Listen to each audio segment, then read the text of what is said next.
eu quero fazer aqui eu quero ilustrar aqui a história de duas famílias, Nayan, de duas famílias que teve as suas histórias por gerações sendo consolidadas pelas escolhas de cada um deles.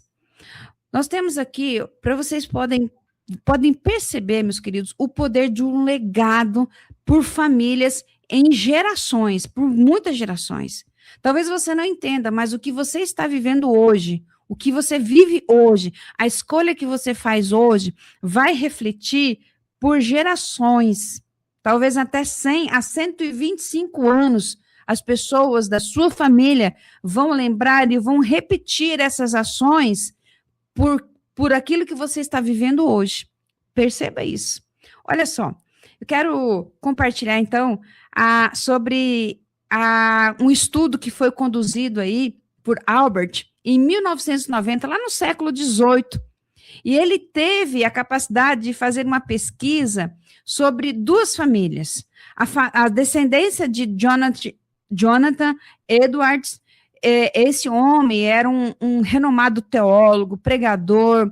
Ele estabeleceu aí o seu lar com um lar de oração, de leitura da palavra de Deus, até em debates ali de sentar à mesa com sua esposa e com seus filhos. Então ele teve essa oportunidade.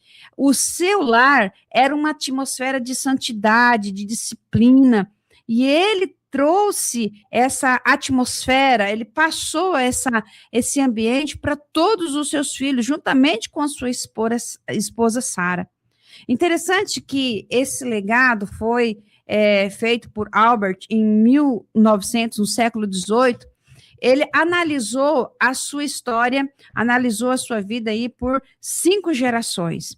E essas gerações, eles tiveram ali 1.400 descendentes desse casal, né? Os pesquisadores levaram aí a esses números. Veja só, 1.400 descendentes. Na sua história, no seu legado, ele trouxe aí algumas pessoas de influência política da sua linhagem. Um vice-presidente dos Estados Unidos, 3 dessa linhagem foram senadores dos Estados Unidos, outros 3 foram governadores de estados, outros foram prefeitos, 3 foram prefeitos, 13 presidentes de universidades, 30 juízes, 60 médicos, 65 professores universitários, 35 oficiais militares, 100 foram advogados, 100 foram pastores, missionários e teólogos, 80 tiveram foram detentores aí de cargos públicos dos mais diversos, e 285 foram graduados em universidades ali do seu país. E Albert destacou que grande parte dessa capacidade, todo esse legado, toda essa geração, era realmente pela influência de Edwards e também da sua esposa, Sara, evidenciando aí um trabalho conjunto do pai e da mãe, que realmente mudou gerações, que deixou um legado para muitas gerações. Agora, eles investigaram no sistema criminoso lá, no sistema carcerário ali de Nova York, e chegaram ali a uma família, que essa família tem um nome aqui, que é um nome, não é um nome verdadeiro dessa família, só para preservá-los, né? E essa família é a família de Jukes, Max Jukes, é um nome fictício, tá? E essa pessoa, ele era uma dos criminosos que participava ali, que era integrantes do sistema carcerário de Nova York. E esse homem, juntamente com a sua esposa, eles tiveram aproximadamente 1.200 descendentes, que foram, assim, até pesquisados por 5 gerações.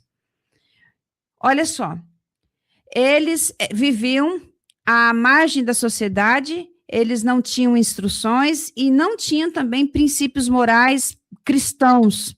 e nem princípios morais aí que eram base da sua família. Eles não tiveram aqueles ensinos, né, de Provérbios 22:6. Eles não tiveram. E olha só, o número das pessoas que eram desses seus descendentes, desses aproximadamente 1.200 descendentes. 7 deles foram assassinos, 60 foram ladrões habituais, né? 130 eram criminosos condenados por diversos delitos.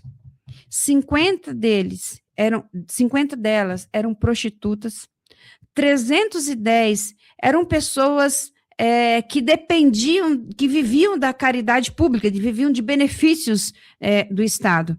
440 eram vítimas de doenças de saúde mental relacionados a vício ou outros por alcoolismo.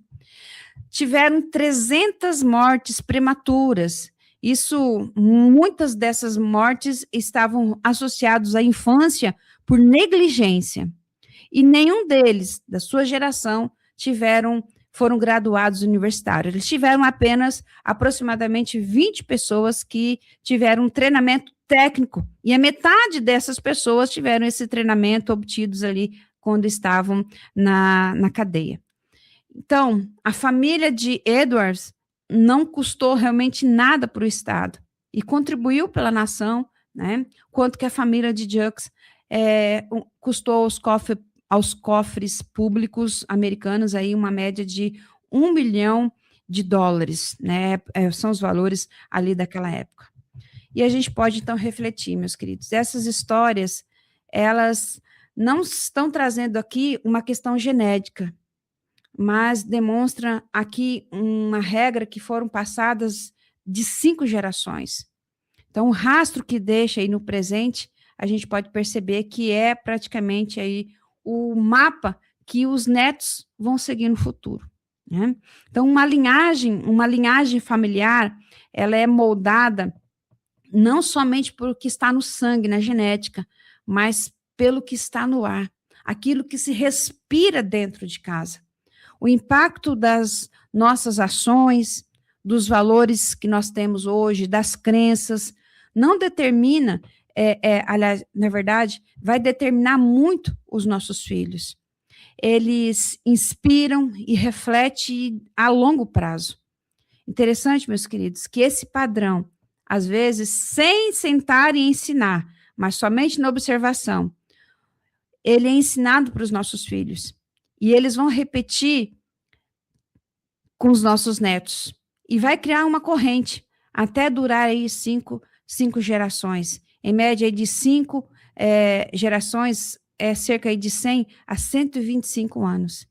Então, o ambiente familiar hoje, que nós estamos vivendo hoje, vamos dizer assim, é o motor do futuro. Então, você não está apenas educando seu filho hoje, você está configurando ali a direção da sua geração por muitos e muitos anos, que muitas vezes pode chegar a seus netos, a seus bisnetos e a seus trinetos. Então, o comportamento de agora, ela cria uma força invisível que vai facilitar ou que vai dificultar a vida das próximas gerações por muitas décadas. Então, eu peço a cada um de você, pai, mãe, que está nos ouvindo nesta tarde, neste momento, reflita sobre o ar que está dentro da sua casa. Reflita no ambiente que está dentro da sua casa, porque esse ambiente vai gerar um mapa, uma direção, é o caminho que certamente os seus netos, seus filhos, seus netos, bisnetos, trisnetos vão seguir. Que Deus nos abençoe e que abra os nossos olhos para que a gente possa temer aquilo que a gente fala, aquilo que a gente faz dentro de casa. Amém, meus queridos? A gente precisa repensar sobre essa atitude, sobre a nossa vida.